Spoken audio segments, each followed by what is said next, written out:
break all the time. How can some boards be so weak and other boards be so strong? What's in the skateboard? How much force goes on? How durable should a skateboard be to be considered a professional quality skateboard?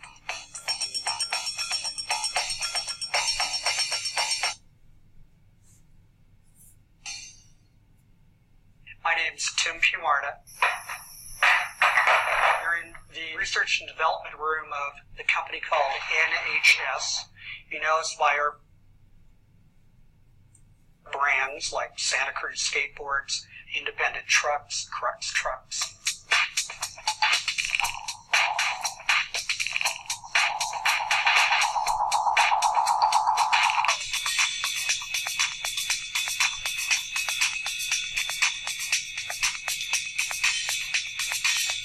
R&D stands for research and development. Not only do you have to design it, you have to test. When skateboarders land on a board, they impart a lot of force to the board. This is a common break in skateboarding. It's one of the most frustrating things you can do is set up your skateboard, get it all grip taped up, and then have the board snap prematurely. So we set up a real-world test so we could simulate the landing of a trick. So we've got an impactor that lands on the tail, just like when you land with your foot on the tail and one foot right behind the front truck.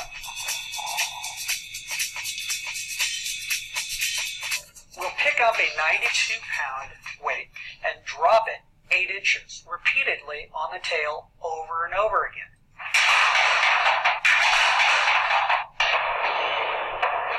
We're able to separate out the good boards from the bad boards, the great boards from the good boards, and we look at what did we use to generate the great boards, and we always aim for that type of wood, those types of raw materials.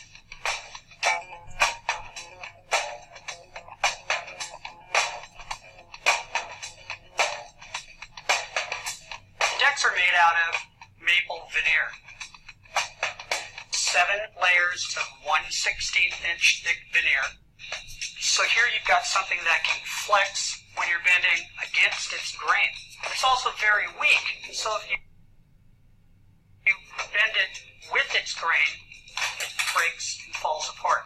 That's why we have to layer 5 layers going from nose to tail and 2 layers running side to side. But when you glue it all together, it won't split in any particular direction. You get a board that is very stiff, yet flexible, so it gives you all the properties you need to be able to control the skateboard. This is the only machine of its kind in the world.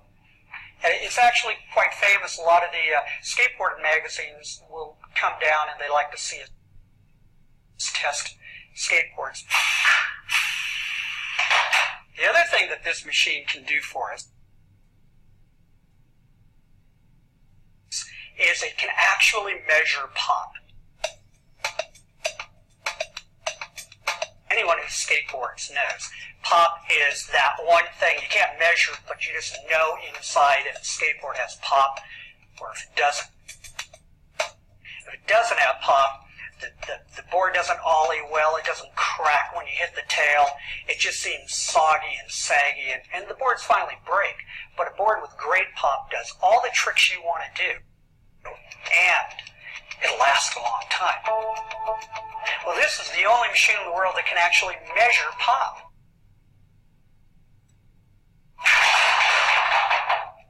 As the anvil drops, we can measure its position and record it on a computer. What it gives us is a graph of what I call the heartbeat of a board, or pop. And the board that has the highest wave curve gives you the most pop. It's really easy. If a board is sagging, doesn't have any pop, that curve is very low and drawn out. It doesn't have a lot of life.